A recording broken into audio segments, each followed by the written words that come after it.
प्यारे मित्रों को राम राम साथियों। एक बार फिर से स्वागत है आप सभी का रायथान पर एक और कड़ी। जिस तरफ एग्जामिनर की नजर रहेगी मेरे विद्यार्थियों को वहां से मजबूत करके भेजूंगा साथियों। पढ़ा आपका सबका है, ये नहीं कि आप YouTube से विद्वान बने। आप लोगों ने अच्छे अच्छे कोर्स ले रखे हैं, अच्छी अच्छी बुकें पढ़ रखी हैं, अच्छी तैयारी कर रखी है। YouTube का एक माध्यम है, एक सर शॉर्ट प्लेटफॉर्म मिल जाए हम लोगों को। जो ज्ञान हमने अर्जित किया है, जो हमने पढ़ा है, वो थोड़ा सा उसको दिमाग में छपते हुए कोई रिवाइज करवा दे तो सर आनंद आ जाएगा। और वही काम रायथान कर रहा है। बिल्कुल आप सब जुड़े, और अगर आपको पसंद आए हमारा ये प्रयास तो आप क्लास को साथियों लाइक करेंगे, शेयर करेंगे और हमारे परिवार का सदस्य बनेंगे। आप सब्सक्राइब भी करेंगे। जरा देखिए प्रस्तावना। पहला मुद्दा बनता है कि सर प्रस्तावना क्या संविधान का अंग है या नहीं है, संविधान का भाग है या नहीं है। और दूसरा, संविधान है उसमें जिस प्रकार संशोधन करते हैं, क्या प्रस्तावना में भी संशोधन किया जा सकता है? आज तो बिल्कुल हाँ किया जा सकता है, और कर भी दिया, और प्रस्तावना संविधान का अंग मान भी लिया। लेकिन साथियों मामला आता है 1960 का भेरूवारीवाद।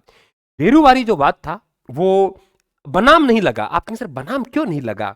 बनाम इसलिए नहीं लगा क्योंकि अनुच्छेद 143 के तहत राष्ट्रपति माननीय सर्वोच्च न्यायालय से सलाह मांग सकता है, वो परामर्श ले सकता है। और सब परामर्श लेते हैं तो किसके खिलाफ वाद जाहिर नहीं किया। यहां परामर्श लिया गया। बेरूवाड़ी एक क्षेत्र था जो पाकिस्तान को देना था, इसलिए यहां पे बनाम नहीं लगाया।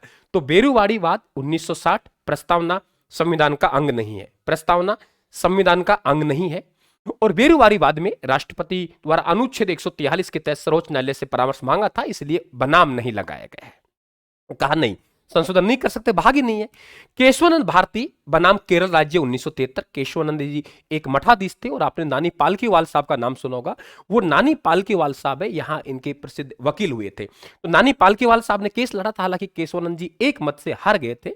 तो यहां निर्णय दिया बिल्कुल प्रस्तावना संविधान का भाग है, और प्रस्तावना में भी संशोधन किया जा सकता है, लेकिन उसका मूलभूत ढांचा बदलना नहीं चाहिए। मैं शॉर्ट वीडियो की बात कर रहा हूं, इसको लंबा नहीं ले जाऊंगा, बार बार रिपीट नहीं करूंगा, मेरी बातों को सुनते रहिए आप लोग।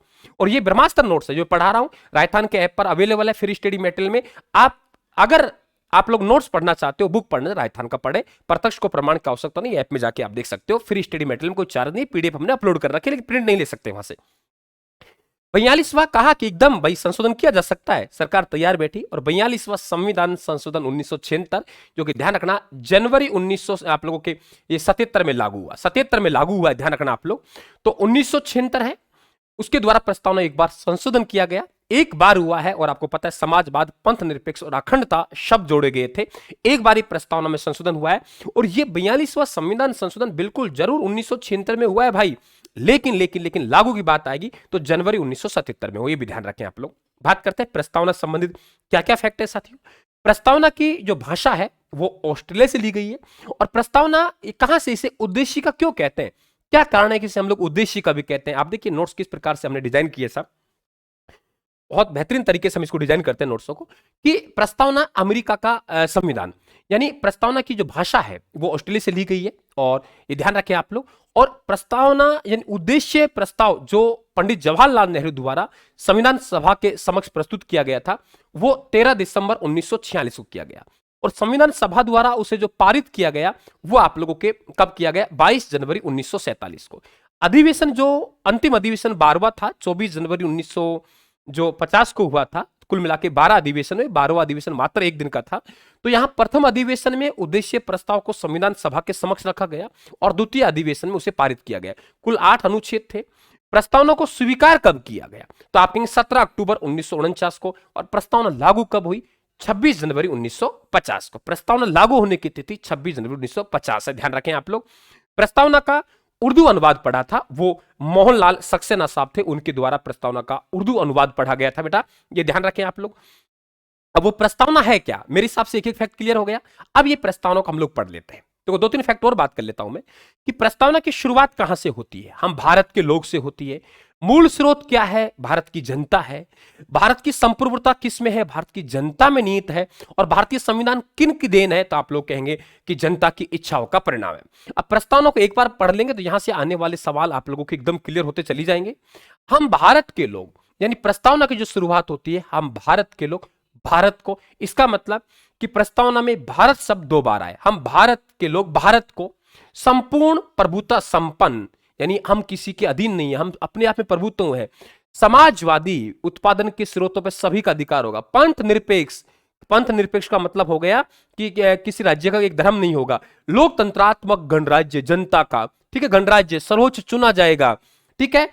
और तो आप लोगों के लिए और उसके समस्त नागरिकों को, अब देखो बेटा यहां पे लोग शब्द आया है प्रस्तावना में और नीचे नागरिक। लोग और नागरिक दोनों शब्दों को उल्लेख हुआ है भारतीय संविधान की प्रस्तावना में।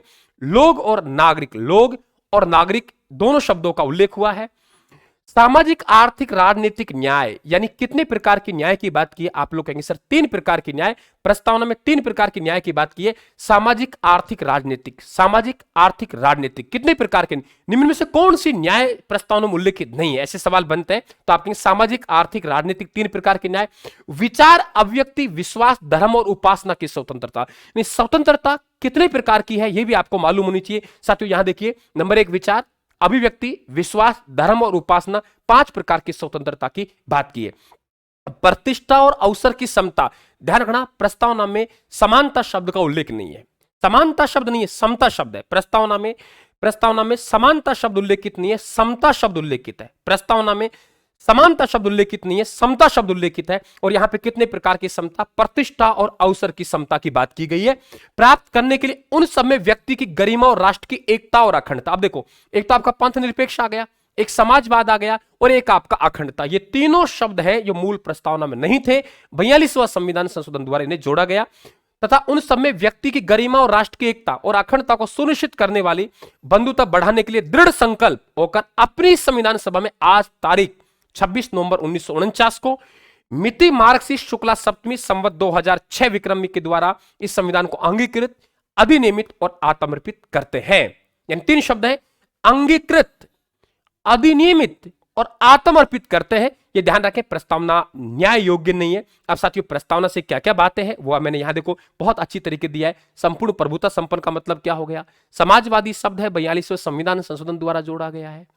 पंथ निरपेक्ष, कोई राज्य किसी धर्म को संरक्षण नहीं देगा, अनुच्छेद 25 में भी उल्लेखित है, ठीक है। और आधारभूत ढांचा घोषित किया गया, केशवानंद भारती बनाम केरल राज्य, एसआर बॉम्बे बनाम कर्नाटक राज्य में जो पंथ निरपेक्ष है उसे संविधान का आधारभूत ढांचा घोषित किया। लोकतंत्रात्मक, अब्राहम लिंकन की परिभाषा, जनता का, जनता के लिए, जनता द्वारा स्थापित।